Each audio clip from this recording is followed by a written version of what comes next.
கொஞ்சம் பூண்டு எடுத்துக்கிறேன், நான் கொஞ்சம் இஞ்சி எடுத்துக்கிறேன், காரத்துக்கு ஏற்ற மாதிரி பச்சை மிளகாய் எடுத்துக்கிறேன். இஞ்சி பூண்டு பச்சை மிளகாய் இதை சேர்த்து நம்ம அரைச்சி கொண்டு வந்து கோழியோட அளவு நல்லா அது 1.5 கிலோ இருக்குது. பெரிய பெரிய பீஸ் இதே இது அளவு 1.5 கிலோ 1.25 கிட்ட அதில் வந்து நான் இனிமேல் பெரிய பெரிய பீஸை எடுத்துக்கினேன். திட்டமாக உப்பு சேர்த்துக்கலாம்.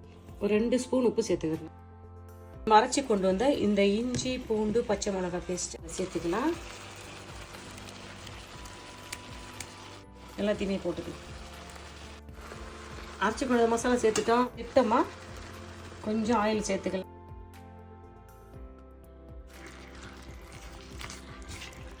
இது அப்படியே ஒரு 2 நிமிஷம் நம்ம போட்டு நம்ம வதக்கி எடுத்துக்கலாம்.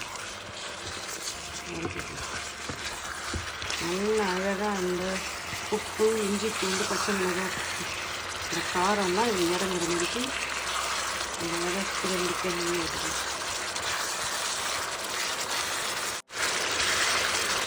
நல்லா அழகாக வதக்கிட்டோம். இல்லை கொஞ்சம் தண்ணி சேர்த்துக்கலாம்.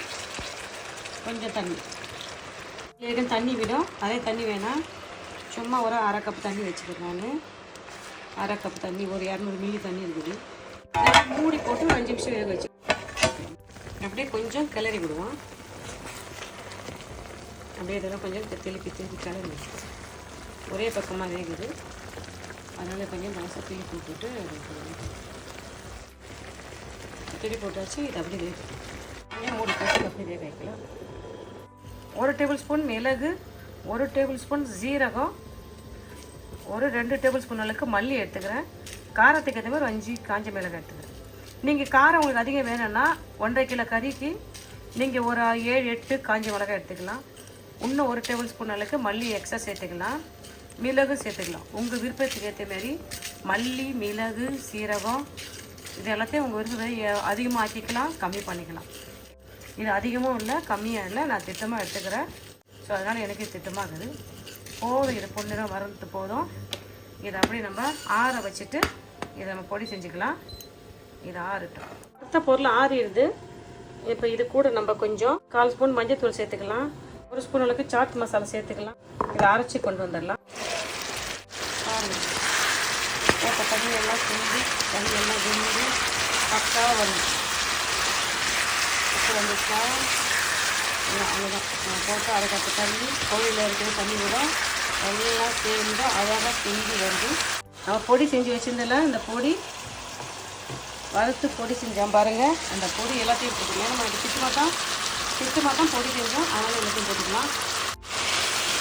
மல்லி, மிளகாய், மிளகு, சீரகம், மஞ்சள் தூள், சாட் மசாலா எல்லாம் சேர்த்து நான் பொடி பண்ணதை பொடியை போட்டு அப்படியே நம்ம செஞ்சு வைக்கலாம்.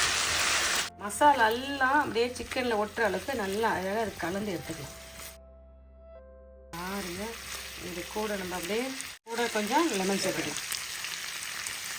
அப்படியே லெமன் சேர்த்துக்கலாம். அரை லெமன் அப்படியே சேர்த்துக்கலாம். நறுக்கி வச்ச லெமன், வயசாக நறுக்கி வச்ச லெமனையும் சேர்த்துக்கலாம்.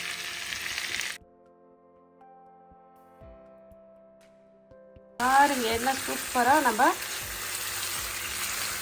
ஒரு பல்லாச்சி சிக்கன் செஞ்சுட்டோம். காரமாக போட்ட எல்லா மசாலும் சேர்ந்து சிக்கன் ஃப்ரை பண்ணிட்டோம். வாங்க நம்ம சாப்பிட்டு பார்க்கலாமா? வாங்க நம்ம சாப்பிட்டு பார்க்கலாம். எட்டகாசமாக செஞ்சுட்டேன். நம்ம அழகாக சளி, ஜுரம், காய்ச்சல் இருந்துச்சுன்னா அந்த சளி இருக்கிற இடம், காய்ச்சல் இருக்கிற இடம் தெரியாது, நல்லா ஓடிடும். அந்தளவுக்கு நம்ம நல்லா மிளகு, சீரகெல்லாம் நல்லா வறுத்து பொடி பண்ணி போட்டுக்கிறோம். லெமன் அழகாக புழிஞ்சி போட்டுக்கிறோம். லெமன் அப்படி வெட்டி போட்டுருக்குறோம். எல்லாமே சூப்பராக செஞ்சுருக்கிறோம். நம்ம செஞ்சுட்டோம் பாருங்கள். பாருங்கள் என்ன சூப்பரான சுவையான அழகான ஆரோக்கியமான பல்லாச்சி சிக்கன் ஃப்ரை என்ன அழகாக பண்ணிட்டேன் பாருங்கள். இது சாப்பிட்டா இது வந்து கோல்டுக்கு ஏற்ற சிறந்த மெடிசன். கோல்டு, சளி, ஜுரம், காய்ச்சலுக்கு ரொம்ப அருமையான ஒரு மெடிசன் வீட்டிலே செஞ்சு பார்த்துட்டோம்.